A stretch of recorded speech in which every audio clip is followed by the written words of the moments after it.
So as you guys can see here, hopefully we have a battery tray designed here. It should take a lid, like a Traxxas type lid, like this one, go on the bottom. I'll show you guys when we're out there. So we'll get that printed. It's going to take a while, probably like 7 hours I think. Here it is on the Cura. So get that print in a while, and yep. Alright, so I showed you guys earlier we were 3D printing some parts in there. I have some other stuff that I 3D printed out here. This one's a servo mount, and it actually has the guide rod holes built in it. So I'm gonna get a servo in that in a second. I just had to notch that out to clear these ribs in here. So we'll get that dropped in there, see how it fits. You can see there's a servo mount I 3D printed. It's got screws and stuff in it. These are little tabs that hold the rear seat here. It's got little posts that hold it in there.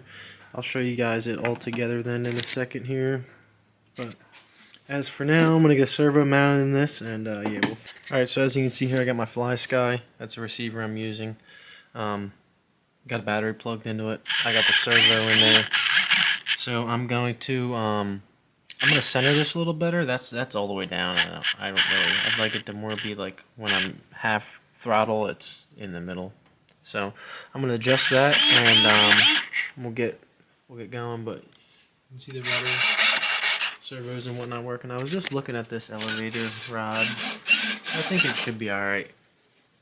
But I did end up swapping the gas tanks. I found this smaller, the same Sullivan seamless. It's just tiny bit smaller, fits a little bit better. So I'm gonna get this in here, and we'll see, or I'm gonna get a rod and stuff bent, and we'll see if we can't slip it in. Alright, so as you can see, I got my servo mounted, got a rod in here. It's all working with it good. I still gotta find one more screw. I'm missing a screw. We can find a screw and start putting some of this stuff in, and we'll see how it plays out. Alright, so we'll just run you guys through a brief little update here. I got the panel installed, some wood glued back in there to hold the panel. I got one screw in it for now, just kind of holding it where it belongs. You can see the rod, it comes right along the back there. Focus. But it comes right along the above the gas tank there, bends down, and it comes right to the bottom of my notch, which is where it needs to be. So, bolt the engine on. There goes the Fly Sky going crazy, but you see it's pretty level, pretty straight, good enough I think for what I'm doing. And yeah, so probably get the motor bolted back on and whatnot, and we'll go from there. Alright, so got the throttle rod bent up, as you can see, been there. You can't really see much up here, obviously, because it's an interior cover as well, but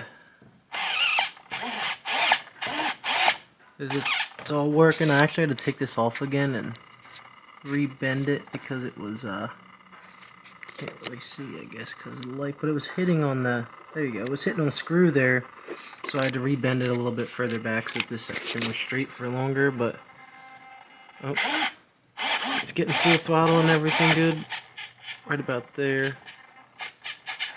See, it even has a little extra, so should be good. Seems to be nice and smooth. Probably gonna pull the motor off, pull all that stuff out, and fully install the motor. The motor can be fully installed, and yeah, finish working on the interior. The battery cover's got to be put in and whatnot, and yeah, we'll go from there.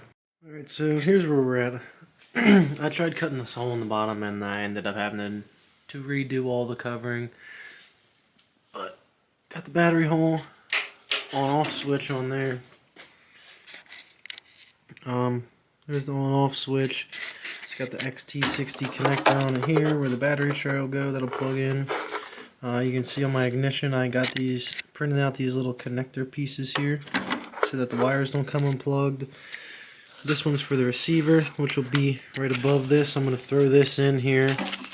This is this little foam block I made to hold the spark plug wire and hold the CDI box so it's not bouncing around in there. So we'll get that all tucked in there and see how it all fits. Alright, so I ended up just zip tie or double face taping the receiver right to the top of the ignition. I got my antennas in there.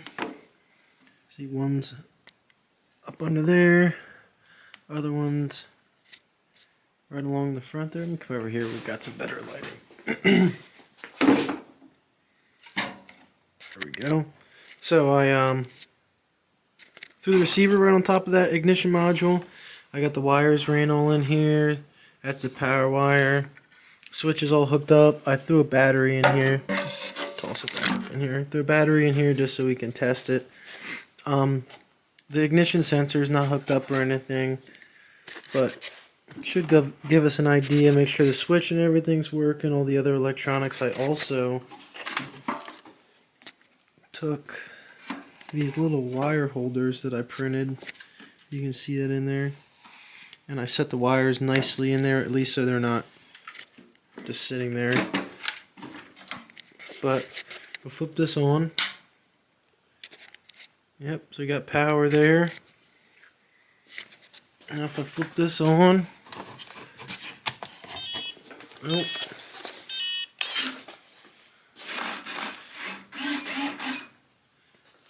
So all seems to be working pretty good. Probably get some more done tomorrow. Got all that covering done. Getting pretty close on this one. Just need to finish bolting the motor in and finish up the covering. And put some fuel in it, do a test run and whatnot. Other little odds and ends, like I need fill ports. I think I want to use ones like these ones on that Trojan there. The line just kind of pops out of there. It's pretty easy. You can just fill them that way. Got to do that yet. But other than that, getting real close on this, like I said. An aileron extender in here. The ailerons only have one servo, which is pretty nice. So hopefully we'll be flying it soon.